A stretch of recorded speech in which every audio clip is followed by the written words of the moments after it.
life, it's all about death. It's all about pain. It's all about destruction and the things you do in vain. Live from the last door in the left studios in sunny Venice, California, it's the Alex Duffy Show, starring Alex Duffy, with this week's special guest, Alicia Cooper, and now a man who has to throw away all of his pens, but only the ones that have caps, Alex Duffy! Life, it's all about you. It's all about me. We're all that we have and all we foresee. So give it your best shot. It's all that you got. Might not be a lot, but that's all there is to life. Thank you. Yeah. That was fab, Alex. That was pretty fab. See what a little bit of guitar practice does for you? Let me tell you. It is July 15th, 2003. I'm Alex Duffy and Steve Lyon is Le show! And we have a wonderful guest tonight, Alicia Cooper. But Yes, she is great, and she is great, and she is wonderful, and she will make you laugh, and she's a true showbiz professional. But before we go into that, did you know, Steve, that there will be a $450 billion deficit? I did not know that, Alex. Yes, $450 billion. Now think of this. In the year 2000, we had a $200 billion surplus. Hey, we don't want to have that. yeah. How do we go? Money on hand, screw that. How do we go to $450 billion in deficit? Two words: Afghanistan and Iraq. There you go. There you go. And then we're going to put our troops in more countries, I guess. Let's just keep piling up the debt. Might as well. Might as well. Yeah, so that's like if we want to go back to the little Reagan years, we've really got to go back to the Reagan years, you know? The legacy, the mountain of debt we got to carry in our backs. I don't know. It's going to hell in a handbasket. Well, you know, it's the Republican way. It's true. Shut down the federal government. Well, you know, it's like their philosophy is basically, how do you cure someone of alcoholism? You make him buy so much booze that he goes bankrupt. You know what I mean? That'll cure him. Yeah, exactly. Yeah. You can't buy it anymore, right? Right. So you bankrupt the government, and never mind. It's all frustrating. Yes. Well, we have someone who's not frustrating, who is funny, and we are going to meet her right now. The one, the only Alicia Cooper. Alicia. Hi, how are you, Alex? I'm doing good. And yourself? Frustrated. I actually am frustrated. You're frustrated. Yeah, No. frustrated. We want to leave that, or can we? Not really. No. The reason I'm frustrated is because I haven't been on a date since the night my parents conceived me. Oh no. And It's it's been a pretty long time, and I'm just a little frustrated about that. But other than that, everything's cool. How Now are you you? said a date. Do you mean like a date where someone buys you dinner, or do you Yes. mean a date where someone's trying to get it on with you, and so they're going to buy you dinner to get it on with you? Well, I guess it's a combination of both. Because Okay. if you're going to buy me dinner, I would prefer that you try to get it on with me after. Okay. So I guess it's a combination of both. I'm an easy, I'm pretty easy. I'm an easy laugh. That works out. Give me a Denny's $2.99 Grand Slam, and I'm all yours. Hey. What One can I grand say? slam will follow another. Exactly. Exactly, no pun intended. So so that's basically it for me. And I want to say I'm leaving the African American community. I'm now only dating white guys.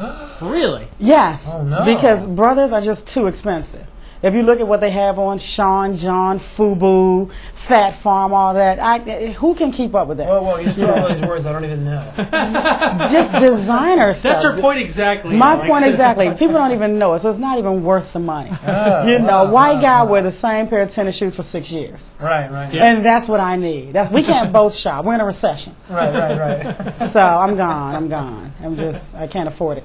Wow. So have these white guys been like knocking at your door, or? You know what? No, they haven't been that good. I don't think that people perceive me as a warm person that you can approach. I'm approachable, white guys, and I'm available. If you see me on the street, you see me at Ralph's, Vaughn's, wherever, I'm approachable, and I'm easy. $2.99. $2.99. Yeah. $3.29 with tax. I'm doing the whole mixed marriage thing now. I just married a Chinese woman Oh, you did? from Hong Kong. Yeah. Wow. And it's funny because it's like I look so white. You know, I get You? teased about No. it. Yeah. Even I got the white T-shirt on. Yes, you do. And I look like I'm about to break into that Alabama accent at any moment. She's like my defense against the world. I can go, look, see? You know? I'm not that white. Yeah. These are my kids won't be white. Right. It's like this terrible thing, you know. Well, I was going to try to find me a Korean man because they have like cheap weave hair and braid hair in their stores. Right. And it's just too expensive. Like I said again, I'm trying to look for ways to cut down on my own deficit. And I'm searching. Korean men, I'm available. $2.99. Well, where did you grow up? I grew up in Temple Hills, Maryland, about 10 minutes outside of Washington, D.C. Wow, so you were like really near the Capitol and everything. Yeah, but I took it for granted. Like, I would see all the tourists coming in with their little cameras, just snapping pictures. I'm like, who cares about that building? Because I grew up around it my whole life. And people taking tours and, you know, climbing the stairs of the monument. I'm like, who needs that? Yeah. You know, but I mean... people looking at the Hollywood sign around here. It's like, I drive by it every day on the way to work. Exactly. Very boring. Did you like... look at Washington as like kind of the center of things, or did you not even care? I really didn't care, and because I didn't want to be a politician, I didn't want to be an attorney, I didn't want to be a doctor, and if that's what you want to do, you're in a perfect spot. Right. You know, even when I was in college, I worked at the National Institutes of Health, you know, part-time. Wow. And it would have been great had I wanted to do anything health-related. Did they have all these secret diseases like locked away, like anthrax and smallpox and stuff? Yeah, they I have think they do everything. have smallpox there, actually. Yeah, and they have like the weirdest things. Like you can go into certain parts and see like Siamese twins and some formaldehyde. Like they have all types of stuff. You know, experimental things you would never see anywhere else. Wow. But but when you want to do entertainment, that's not the place for you. Right. You know, you have to come to New York or L.A. What's that guy who plays the piano on PBS and does those songs about politicians? I forgot his name. Oh, what? Yeah, Yeah, I don't know his name either. Yeah. That's funny about half the time. Yeah. Or actually, no, there was a punk rock scene in Washington, D.C. But I digress. But you were there up until 5 years ago? Yeah, 5 years ago, I was working at a company called BET in Washington, D.C. Could that be Black Entertainment Network? Black Entertainment Television, Television. yes. See, I Yes. just call it BET. BN. He's thinking I'm at Ben. The two of us need look no more. Yeah, BT, and I decided that wasn't the thing for me, so I put all my worldly possessions. Why wasn't it? Or can you not say? No, I can say. Okay. I mean, it just wasn't the thing for me because I really wanted to write. I really wanted to write sitcoms, and at the time I didn't know that I wanted to do stand-up. I had done it, like, you know, I was one of those comics who would get on stage once and then not get on stage again for a year. Get on stage once and not do it for a year. That's Alex. And I wanted to create sitcoms. So I was like, I don't really like New York. It's gross. It's disgusting. Well, that's where you were. You were in New York before? No, I only had two choices: New York or L.A. New York smells like piss. Yes, it does. You know, I mean, Bottom of a wet dumpster. gross. Rats crawling across your foot. You know, you have to use the subway. You know, I want to be able to get in my car and not deal with anybody else if I don't want to. So New York was out. Right. So packed all my stuff in a U-Haul. Strapped my little car to the back on one of those car dollies where the two wheels are hanging in the back, and drove for like 4 days. Wow. So, Great. yeah, I was determined that I was going to try to make it. Did you have a job before you came here, or did you just come out here winging it? Didn't have a job. I resigned December 31st, I think it was 1997, because I didn't want to bring in the new year there. Right. And I knew I was leaving in March. My wife would love that. She would go, "Oh, you ended at the end of the year. Good for Troy." Yeah. Yeah. And a friend of mine is in a musical group called All for One. They won Grammys on I Can Love You Like That. Yeah. So he got me an apartment in the building he was leaving. Right. So I sent my deposit. They had keys waiting for me when I arrived, and I didn't know what I was going to do for work. But within a month, I got a job working on Magic Johnson's late night talk show, The Magic Hour. Yeah. So that was fun. It lasted a magic hour, but we had a really good time. 60 smiles an hour. Yeah. See, I remember that. Yeah. I think I heard about it. I didn't actually see it. That's bad. I was going to say I saw it. That's why we canceled, because Alex didn't watch. No, it's because people would hear about it, but they wouldn't actually see it. Yeah. But I heard the magic would kind of, I don't know, he just wasn't really into the interview thing. He just wasn't into the spirit of it. Like, he would ask questions, I don't know, someone would come on, he goes, what's that like? Oh, what's that like? I see. You know, he just wasn't like, I don't know. Well, He didn't have the interviewing genius that you have. Yeah, exactly. Or was he? Was he into it? I think that when you're new to interviewing, you're intimidated by the process. Uh-huh. So he was probably focusing on what he was saying next while you were talking. Yeah. You know, and it really came across. You know what I think happens to a lot of these talk shows is they don't give the guys any of the hosts enough time to get their legs. Like Conan O'Brien sucked for the first year. You know, it's like all these guys who have been successful have had a good 6 months, 8 months, year to actually build a show. It's And a lot of these new ones, they give them like 8 weeks, and if they're not getting great ratings, they yank them. Also, even with this show, it's like finding your voice. Right. You know, like that's with comedy, your POV. Yeah, absolutely. And everything takes time, but we're in such a microwave society now. And even Norman Lear said, if you leave a bad show on long enough, it'll find an audience. But they won't do it. Yeah. They won't do it. Oh, that means there's hope for us, dude. That's great. Oh, no, you guys are going places. Kicked off So the imagine internet. just needed like another year, and he would have been like, Oh, another year, he'd have been the next Arsenio. wow. Yeah. Well, then how long were you on that show? Well, I think it lasted for us about 6 months. Okay. So, and then it was just a downward spiral of talk show after talk show. I did that Sybil Shepherd show. You worked in You the did Sybil industry. Shepherd too. That must have been a change of gears from. My God. I'm in therapy now. Over that. Wow. So yeah, and then I decided to do stand up. What led me to actually go into? Oh, I got a job as a writer's trainee on a sitcom called The Parkers. Right. So you sit in the writer's room for 26 weeks. You learn the craft by like the best in the business, and you know you can do it. Right. So the gig ends. And I was like, oh, God, now what am I going to do? I wasn't able to be brought on staff because the money wasn't in the budget. Right. Because they cut the budget. But every year the writers get a promotion regardless. Right. So you can't do both. Right. So I was like, Dad, I want to continue to make people laugh. I want to continue to do this. And that's when I jumped into the comedy game and decided to give it my all. And it's been a lot of fun. How did you get your gig at the Ice House?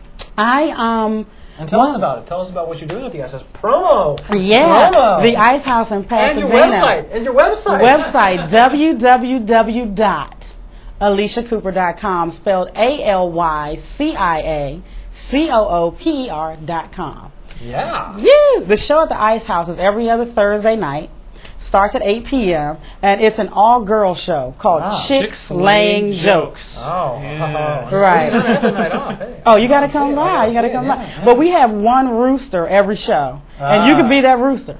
Okay, I'll take you up on that. Yeah. So we let a guy close the show because after you've heard female point of view after female point of view, it starts to get old. I could go on about my wife for like 20 minutes. I can condense it to 5. Okay. I want to be around other women besides her. Oh, you'll be around a lot. Is this live, Steve? Shit. Just kidding, Susie. Divorce court, here he comes. Maybelline. But, and that's really fun because since getting into the comedy game, what I felt is that there isn't really a great female camaraderie. Right. Like the men, they have it down. They hook each other up. They all go places together. The women have this whole thing about there can only be one woman. Right. There are actually women who say they will not do a show if they're not the only woman on that lineup. Wow. No. Wow. Craziness. What the hell's that? I know. I'm like, you are basically killing other women. Y'all are. Everybody's point of view is different. And if somebody's coming after you and they hear you say something, then they just won't. Hopefully you have enough material that you can lose that bitch. Right. You know? So I did the show because I wanted to try to bring women together because there's no real need for, why can't we all look out? Why can't everybody who thinks somebody's a good person that they get along with all help one another out? Why should it be so gender specific? Yeah. And that was the purpose of the show. And I've met so many great ladies of all ethnicities. Amy Anderson, she's an Asian woman who was raised by a white family. We know her very well. You know She's Amy? been on the show. Yeah, she's Love actually her. from the same town I'm from in Minnesota. Oh, wow. Yeah. She's great. Vicky Barbalak, she's like the trailer. Her thing is trailer trash. That's the one, the big one who wears like the thing around. Yeah, like the Mimi of Drew Exactly. Carey, Ah, cool. You know, like I've met so many people that I wouldn't have even had an opportunity to meet. That's cool. And it's been a really, really, really great ride. That's totally So, and if cool. you guys can come to the Ice House in Pasadena every other Thursday night, my website tells you when the next shows are. When and where? When and where and how to get there and everything. And it's a treat. These women are hilarious. Now, Awesome. what do you find funny about today's world where we're in the war on terror, quote unquote?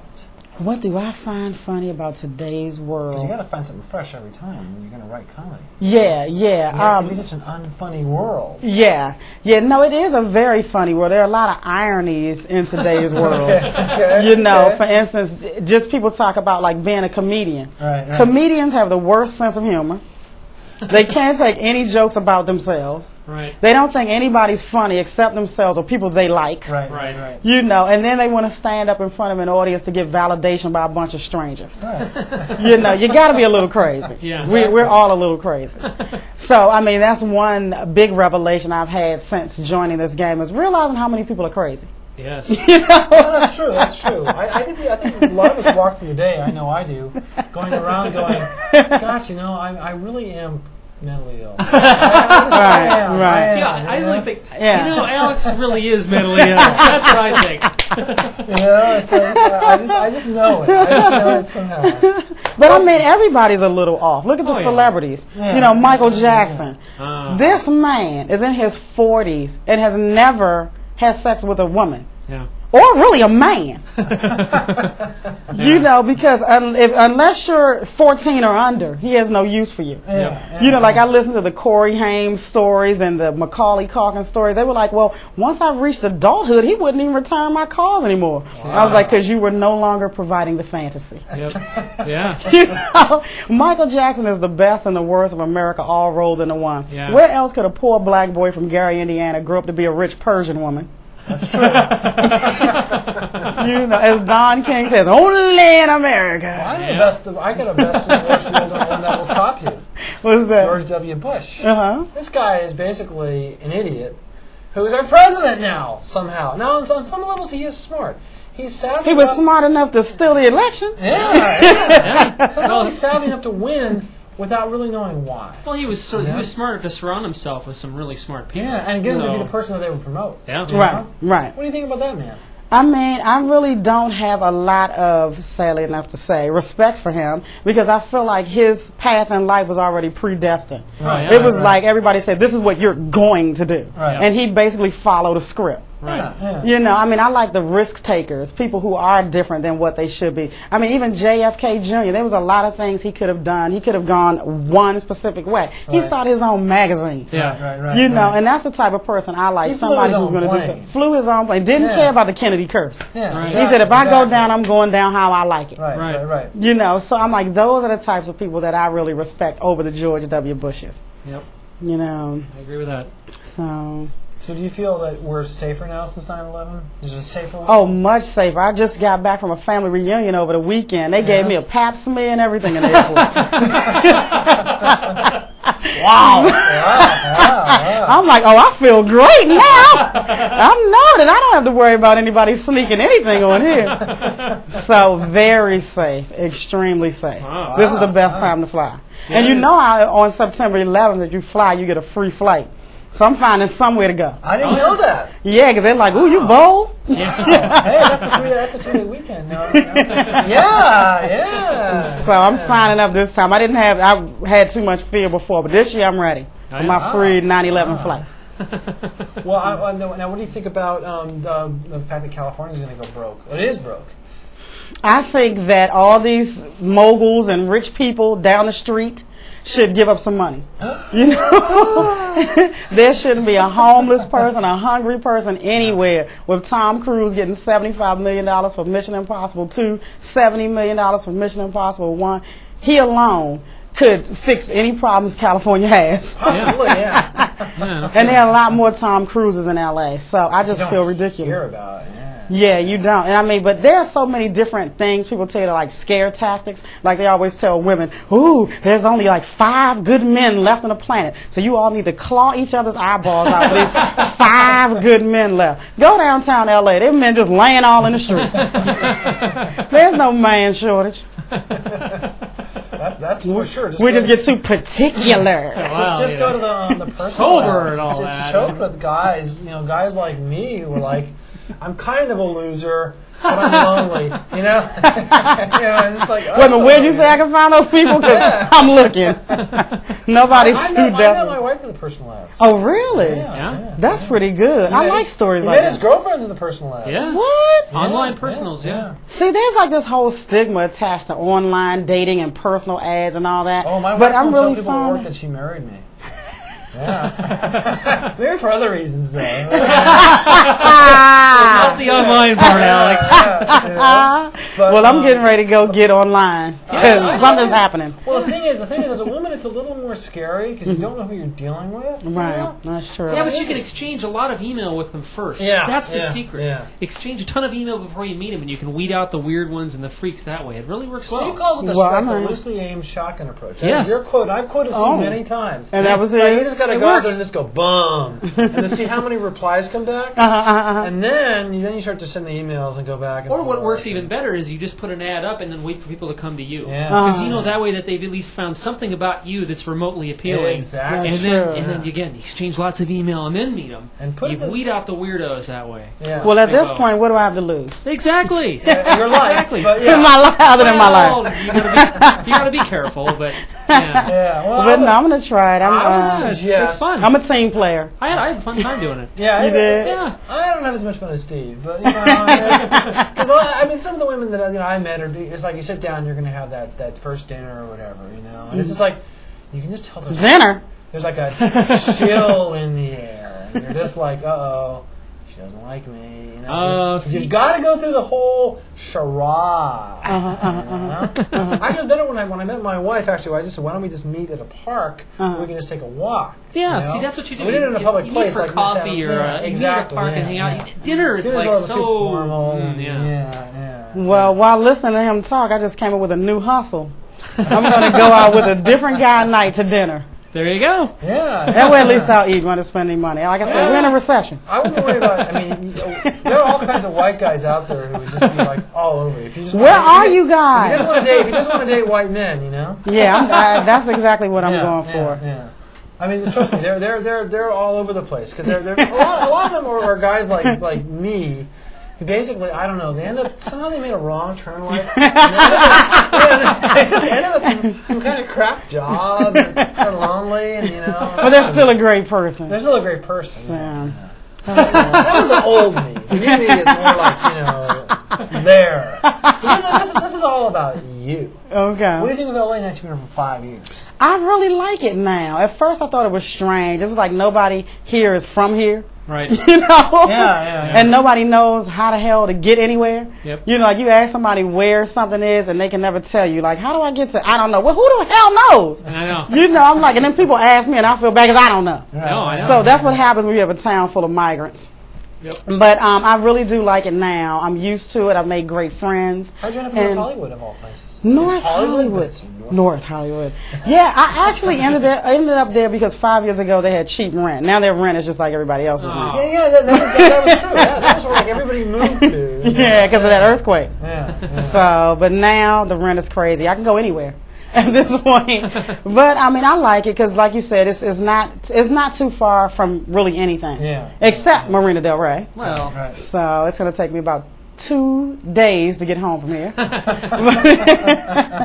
But no, I really like it. I like it a lot. Do you feel like LA is the place where I don't know, where this is where you're going to make it, quote unquote, as a comedian, or are you going to make it as a writer, or what are you trying to? On what level are you trying to make it on? What are you trying to do? I actually think I would probably make it in front of the camera before I made it behind the scenes.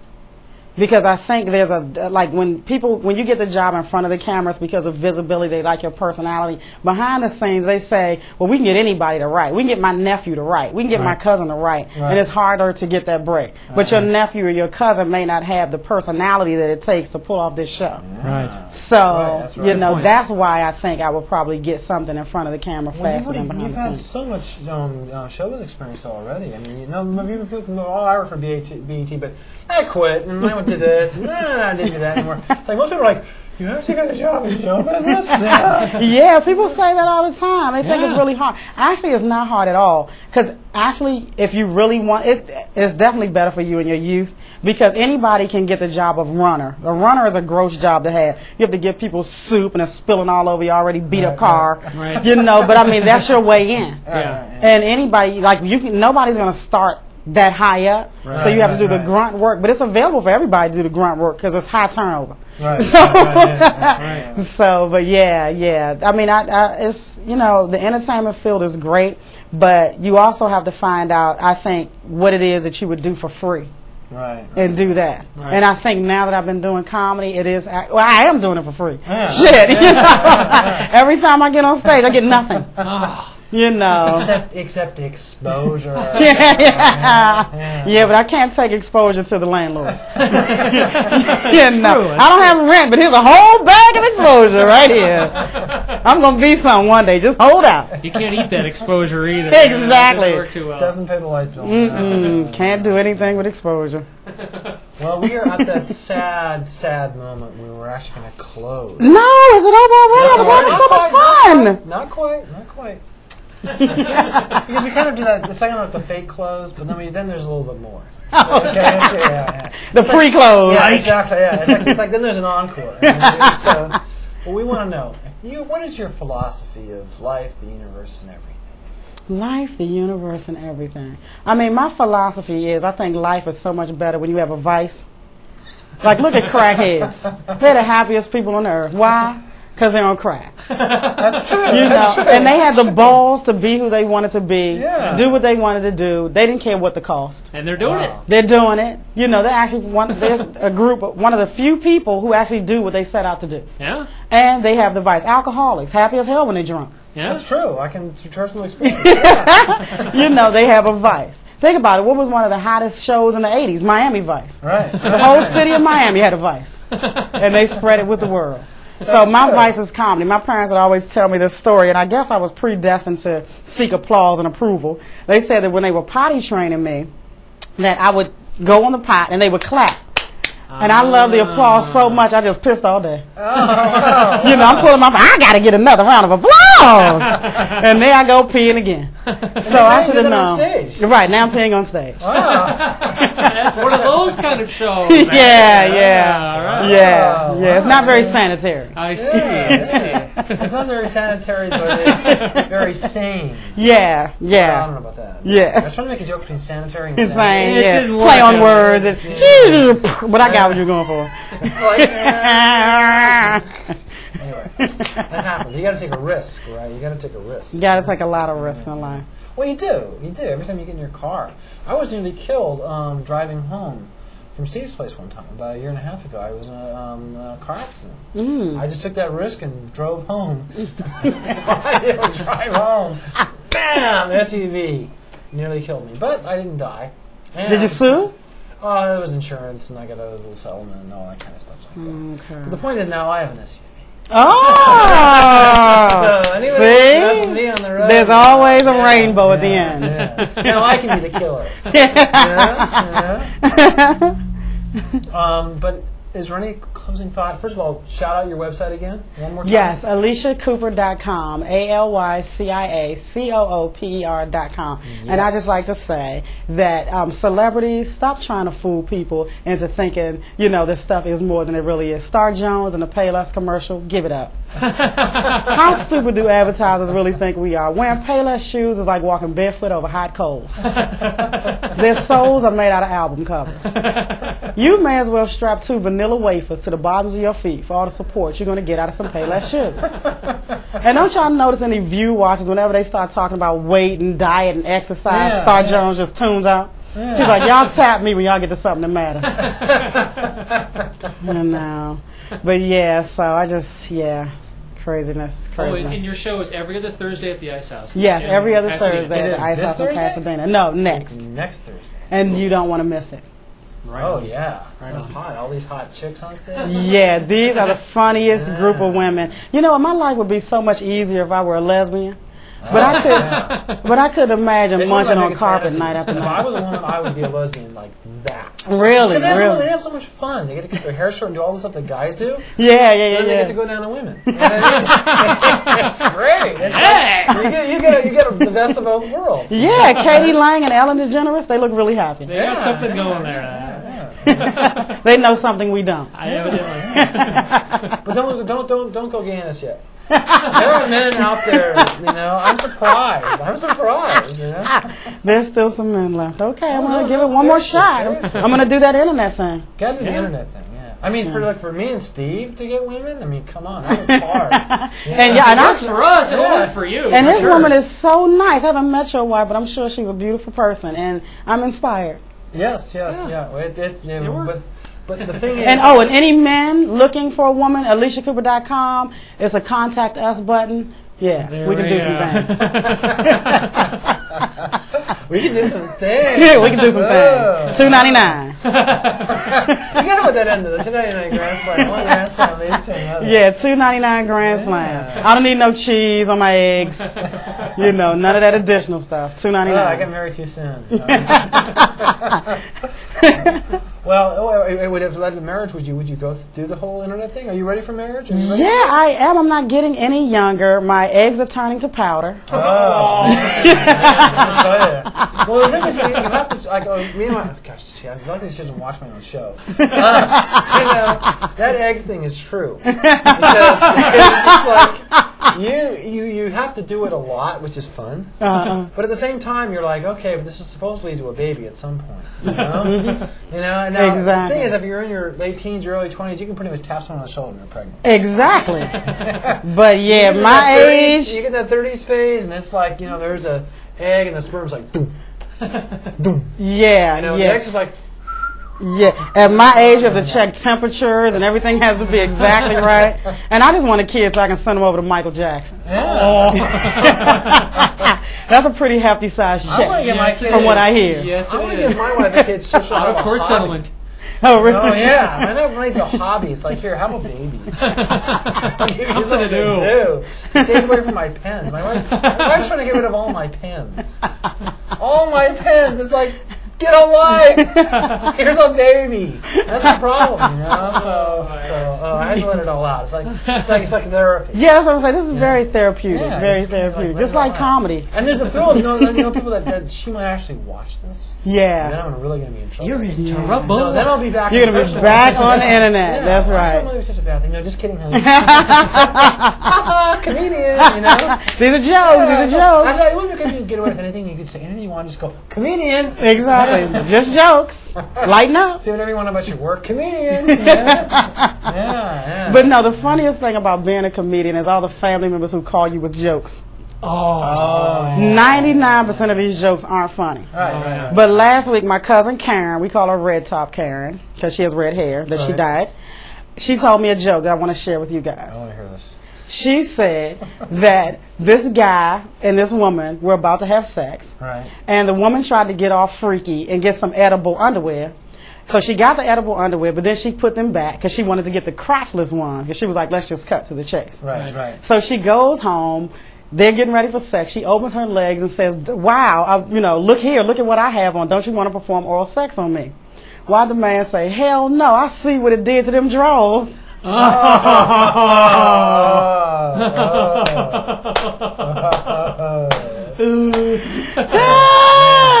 That's a good one.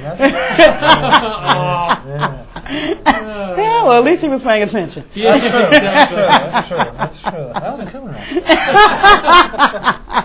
I won't tell you why, but yeah. $2.99. $2.99. Grand Slam follows another Grand Slam. No cheese. Yeah. Well, 4 slabs of bacon. I don't want 2 bacon, 2 sausage.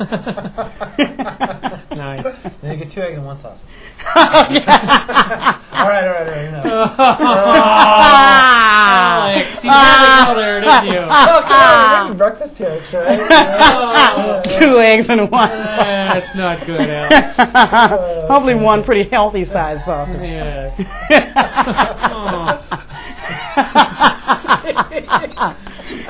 My mom's watching. We're actually talking about breakfast now. Yeah, exactly. Yeah. All right. It's been wonderful. Thank you for having me, Alex. Oh, I love when we end on a laugh. It's always good. All right, folks. It is. And Steve, great job. Thank you.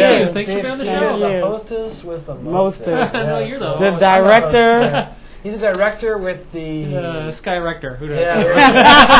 I don't know. We got to remember one though. He's a director who's a perfecter. Hey. Oh! Yeah. That was good. That was good. Quick with it. Quick save. Yeah. All right, folks. July 15th, 2003. Good night.